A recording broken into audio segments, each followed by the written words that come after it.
Hello there, Mark here. I went to another estate sale. I know that's two in short order. Not something I usually do. Coincidentally, I had a couple days off towards the end of last week. My good friend Steven was really looking forward to this sale. The gentleman was a concert promoter for many, many years, and he had some just amazing items. We both went a little crazy. I'm just going to tell you that right now. But really, lots of once-in-a-lifetime items.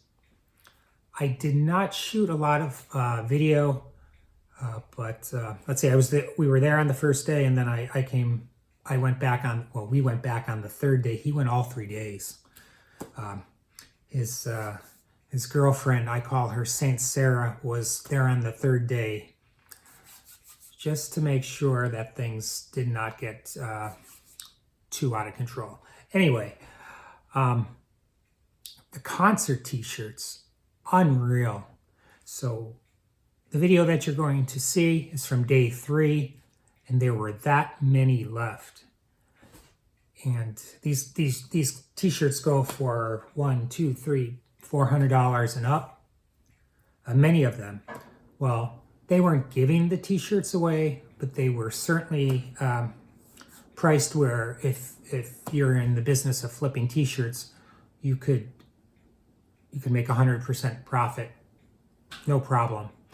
And let's see, on the first day, there was a gentleman in front of me who cashed out at around $1,700. And then on day 3, everything was half price except the t-shirts.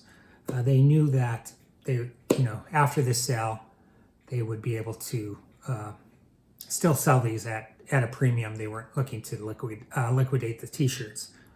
But on day 3, a gentleman in front of me dropped close to $500. So.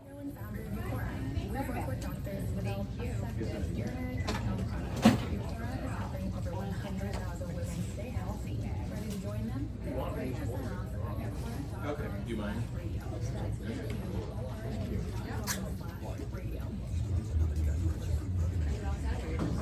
I'm just watching you guys know it's his stuff, so whatever he's... I met Steve that morning at 4:30. I had some video, but I accidentally deleted a lot of it. Here he comes. Happy birthday. Thank you, Mark. Nowhere else I'd rather be spent. I used to go to estate sales often. I just stopped going. I wasn't really aware of kind of the protocol, so we were the first ones there. We started making numbered tickets.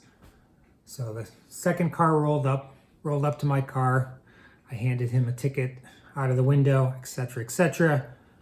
So then, approximately an hour before the estate sale opened, the owner came out with the actual tickets, and you would trade your temporary ticket for an actual ticket, and then you could leave, but you would have to be back promptly at 9 o'clock, or you would lose your space. So, needless to say, we got in, and we did some damage.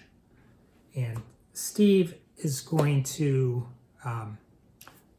deal with my collection when I pass away. He's 27 years old. He's half my age. Just a smart guy. I always kid with him. Steve, you have everything. This guy has an amazing collection of vinyl records, guitars, amps, posters, autographs, you name it. He understands the value and what these items mean, and at that time will have meant to me. There is no one in my family who has any interest at all in dealing with all this when I pass away. And it's something I think about, because I don't want I don't want these things to be blown out at $1 a pop. Bam, bam, bam, bam. I can just hear all of my frenemies trudging through my house, grabbing albums. So I know my collection is in good hands. And Steve, he's an archivist. That's his profession. He does a lot of media transfer. He's really professional. He contracts with the Library of Congress. He does a lot of work for different studios,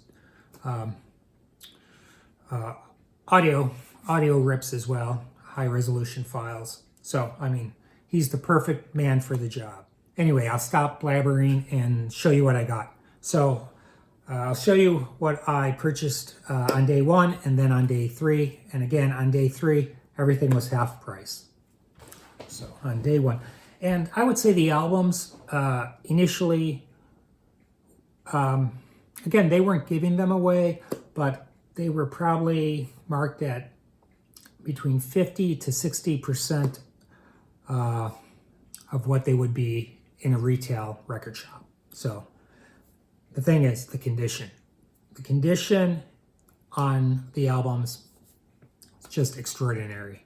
The jackets, the vinyl, perfect. But I'm going to start out with this autographed picture of Sandra Bernhardt, one of my favorite comedians. I think this on the last day, this was $8. I'm going to frame this. So funny. Early on, she was just a constant on the David Letterman show. There are a couple YouTube videos where they've kind of combined all of her appearances. You have to watch those performances. So funny. This nice John Lee Hooker set for $5. Nice CD set. Great little book.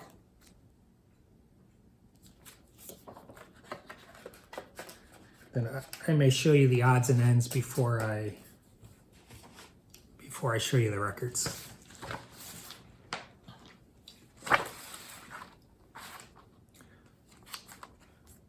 This is a parking pass, 1986, at a local stadium where Van Halen played. This is very cool.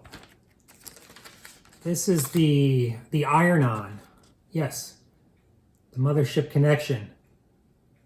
I was going to have my friend attempt to iron this on a t-shirt. It's funny because it says the shirt has to be 100% polyester. So you know this is from the 70s. I don't think I could find a 100% polyester t-shirt nowadays.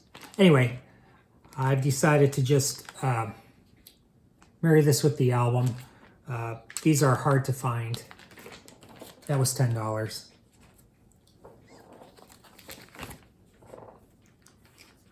The parking pass was $8. This was $5.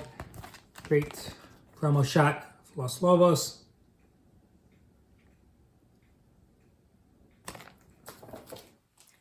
This is a piece, and there were so many items of this nature just because of his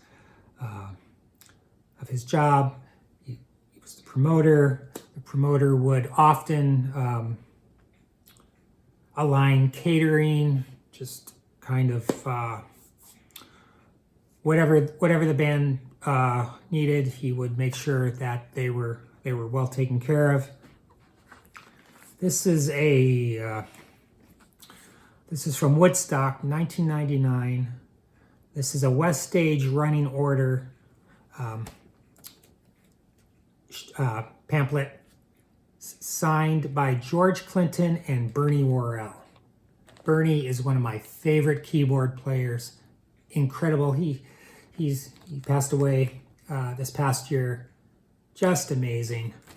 And the third signature is Shock, and I'm not sure who that is. I'll have to see, and I can't read the signatures, so I'm going to have to do a little research. but this is very, very cool. I picked this up for my metalhead friend.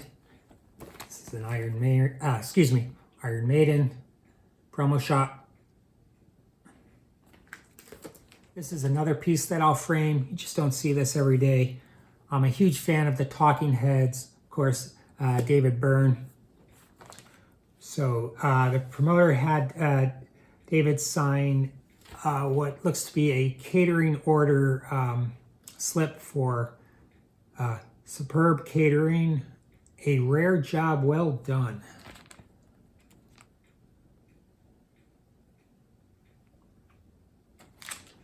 And that was $20. Then I just grabbed some posters. I'm going to put these up around the basement. Fantastic Henry Rollins.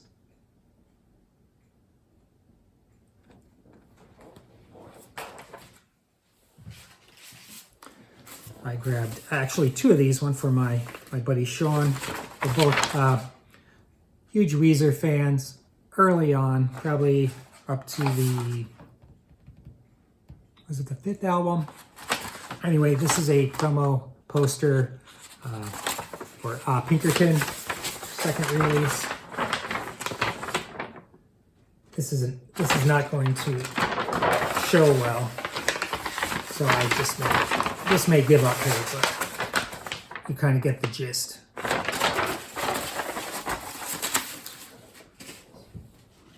And I grabbed that one. It's a cracker.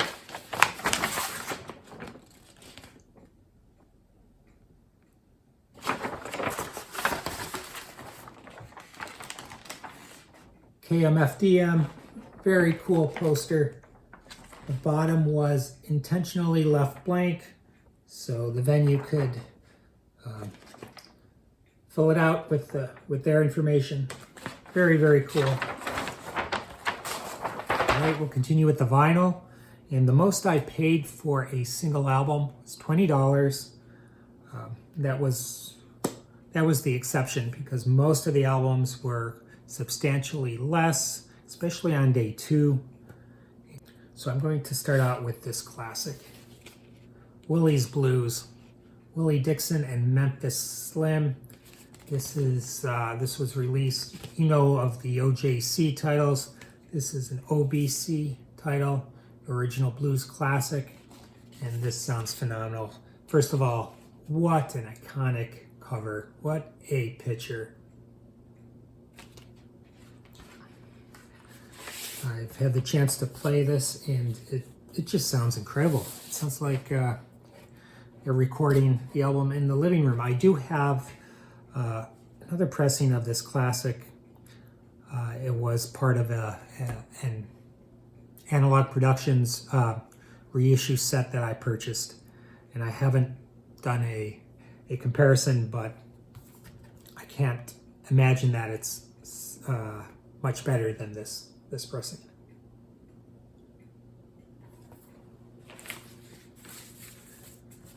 I'm a huge fan of Bo Diddley.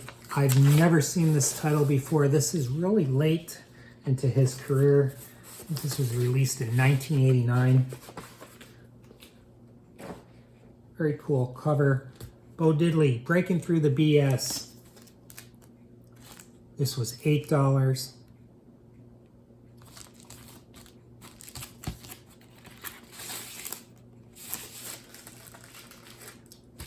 I'm a big fan of Tangerine Dream. I have several of their CDs. I think I picked up 10 of their titles. Man, I've been playing this. I should have flipped through another title, but Mojave Plain is one of my favorite tracks. I just can't get enough of this title. This is White Eagle. Tangerine Dream.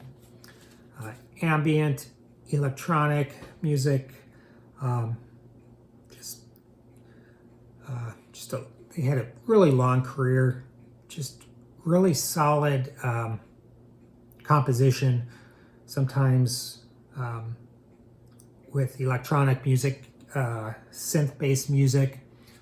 Some of the some of the players, I call it the one finger arpeggiated chord type deal, where everything is pre-programmed and there's really no composition. Well, these guys knew how to write, arrange, and this music is exceptional. This is just a phenomenal album.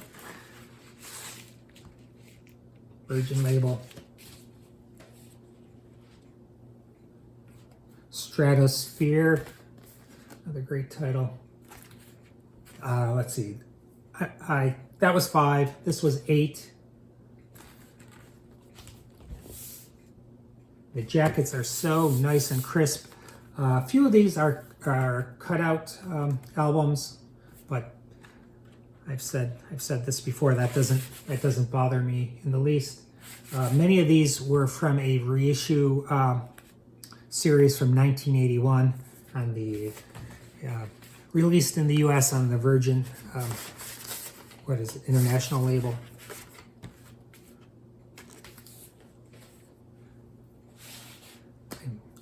Some albums were really, really phenomenal pickups, great deals. This being one of them. This is $10. Electric Warrior. By far my favorite T-Rex album.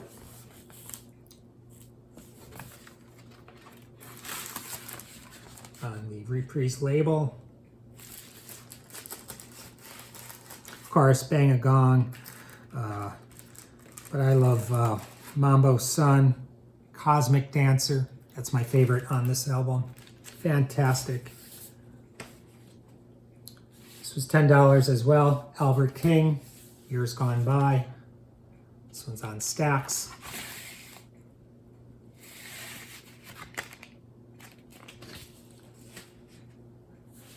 Rubicon, another Tangerine Dream title.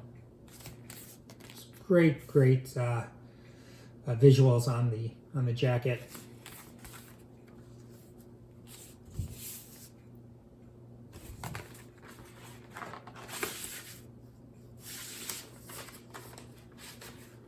This was $8. This was $5. This is an album I love. My copy pales in comparison to the condition of this. This is Big Science, Laurie Anderson. Again, this was $5. Super clean.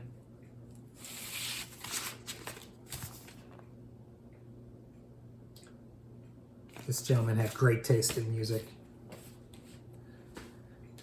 Pristine. Could not pass it up. True Colors. Cyndi Lauper.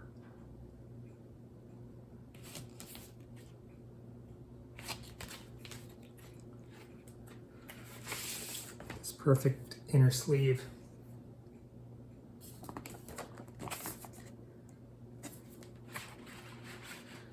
Let's see. Coming up next, I have another Tangerine Dream title, Force Majeure. This was $8. This is not it.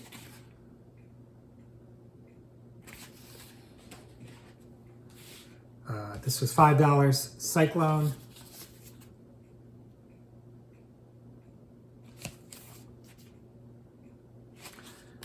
This was a great pickup. This was the most expensive album. Of course, original pressing. Cowboy Junkies. And I believe this is a Canadian pressing. White's Off, Earth Now.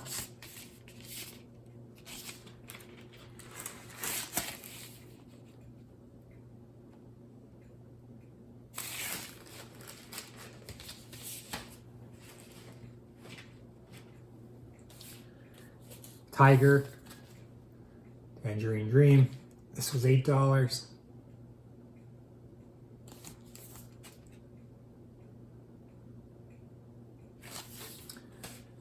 This is a 70s reissue, but again, it's flawless. I just could not pass this up. King of the Delta Blues Singers.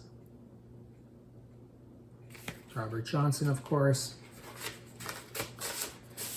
So excited about this pickup. Just look at this.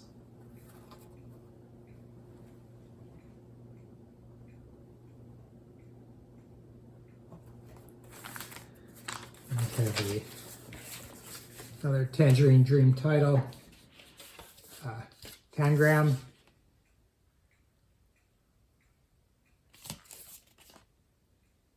I'm really not familiar with this title. This is and this was 5. Don't know if I mentioned that. This was 8. This is excellent. Again, Tangerine Dream. Padra.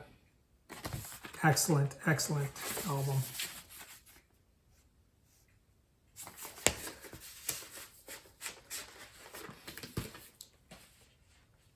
This was quite a deal, actually a steal.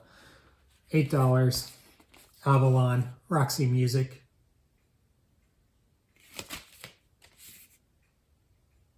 And these jackets are so crisp. The inners are perfect, absolutely perfect.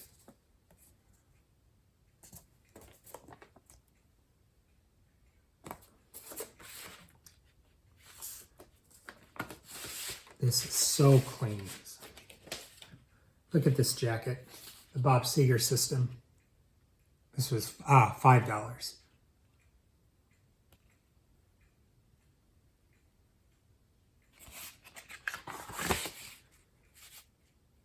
Of course, a Capital reissue. Cool. Okay, so that was day 1. I did not go back on day 2. Steve did. Day 3, everything was half price, so I could take some chances. Picked up a couple blind buys. Could not beat the price. This was $2.50. This was I'm not familiar with the music on this album. Joe Walsh, The Confessor.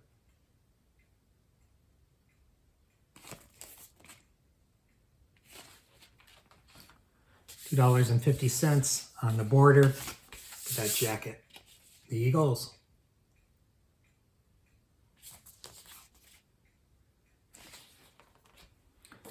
$2.50. Talk show.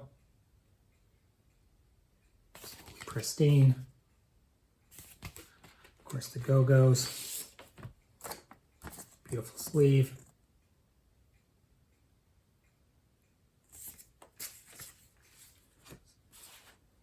Soundtrack album, I Walk the Line, Johnny Cash, the Tennessee 3, still in the shrink, $2.50.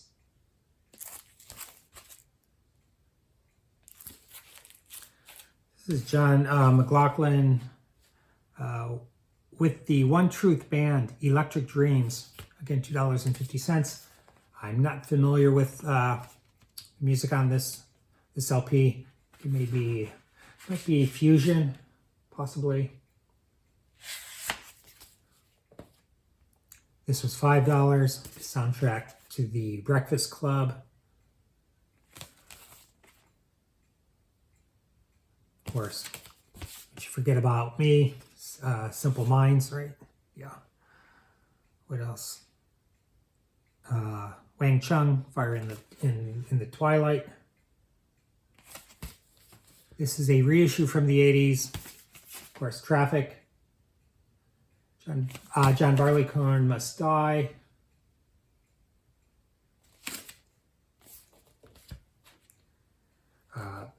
This is a Philip Glass composed soundtrack. Mishima. This was $5. Elmore James and John Bryn. Fantastic on the chest label.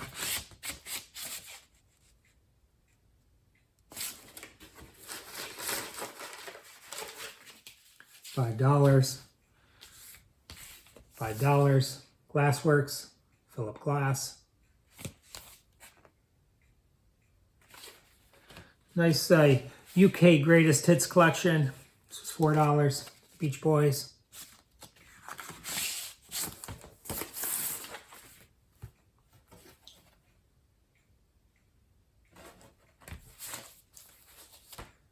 conflicting emotions, split ends.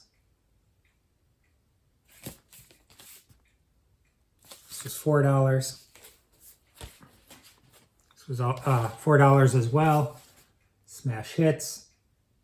Again, just in pristine condition.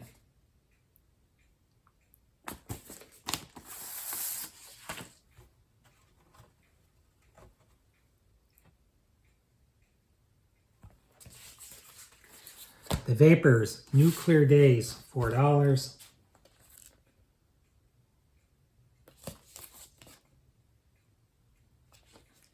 Nebraska, $4.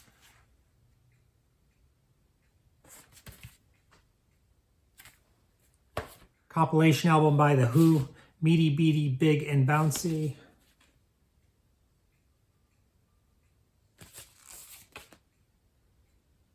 $4. This was $3. Risky Business. And I don't believe this was, this had a US release. This is, I believe this is a UK pressing.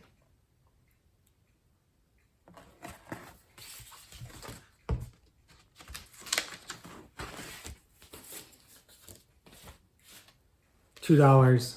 Vacation, The Go-Go's.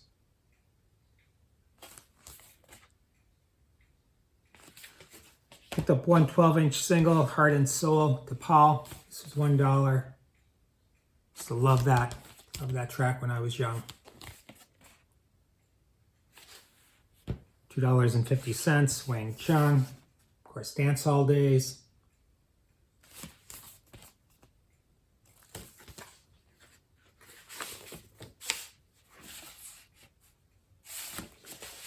And the last title, and this was $2. Fur by Jane Weedland, of course, from the Go-Go's. So, I had a good time. Anyway, I hope you enjoyed seeing my take, and we'll see you soon. We'll continue with the 45s. Take care.